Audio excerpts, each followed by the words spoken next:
Okay, guys, she is all done milking out now. But the thing about every milk machine is that they do not completely milk your goat out. She also finished her food quickly. So I'm going to grab her another scoop real quick because she's thinking it's time to get down. All right, so after that part's done, you have to finish milking them out because there's still milk in there. The machines do not get it all the way out. So I open the valves back up. And I used to do this in a jar, but now I just do it by hand into the machine itself. Because there's usually not that much, and it's just not worth dirtying the little pint jar for. You see, it's just a few squirts most of the time. Sometimes with her, you gotta work it down.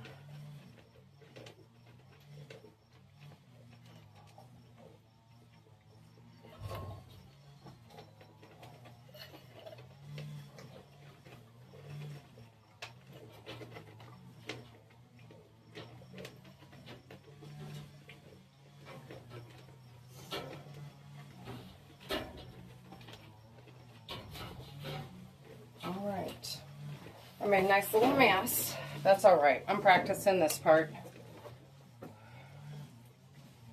Close these back up. Use the rinse one to wipe my hands off. Any milk I spilled on that. And then we have mastitis spray just to make sure we seal these teats back up.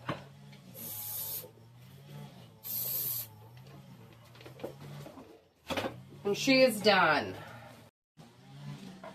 Come on, Velma, time to get down. You may not have Dolores' food. Come on. She's a good girl. Ivy's the one being bad right now. Nope. Come. Nope. Come. Look, she's trying to get in, but she stopped herself. She saw the squirt bottle in my other hand. And look, Dolores is up and in. All right, we're going to lock her into place now.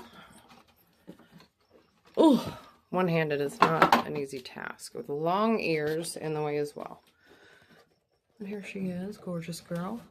See, she's going right after her pellet. She doesn't want anything to do with those sunflower seeds notes until she finishes her pellet. Who saves her dessert. You see, her coat is looking good. She's still a little squattier than I prefer, but anytime you touch her, see, she squats down like that, which I'm not a fan of, but she's doing all right. She mellows out more we get to milking her. You know, they say goats don't like strangers. Well, she is no different. All right, we're also going to open this door and let some fresh air in. Oh, that's nice. There we go. All right, let me get her cleaned up and get the milk machine attached. All right, now she's hooked up as well. I don't normally have to massage her as much because she pretty much just lets all her milk down, and she's also a much smaller udder, even though she is the same size goat. And her teats are actually much larger and bigger around, so it was easier to hand milk her, but yeah, it just takes just a minute with this thing versus wearing myself out with my bad wrist. All right, we'll be back. All right, she's just about done, and we're done milking her already. It's perfect timing. She is actually a really fast eater, so she likes her food, but she's not as large of a producer. I'm not sure why. Nutrition's the same.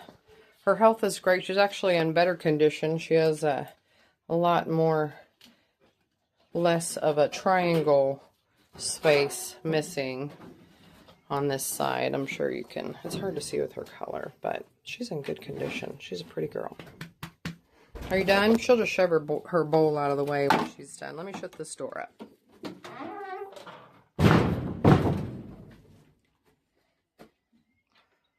Come on, girlfriend. Let's go. Come on. Come on, Dolores. Come on. Velma, move. Velma, move. Dolores, in you go. In. All right. And that concludes milking. I just got to clean up the stand, which I'll give it a quick wipe down with that rag that was catching the iodine, and pack up my stuff and head to the house real quick to get that stuff in the fridge. Alright guys, I just got to turn the fan back on, which you see they are patiently waiting for. Toad included over there in the corner, but everybody likes the fan in the summer. We had to take it out from up here because they were grabbing a hold of it. They got too tall and mischievous. Girl, when you see the teenage girls from last year, look how big they are. They will be bred this fall, probably October, November. And new babies to come next year for more milk. Alright guys, have a great day. Thanks so much for watching.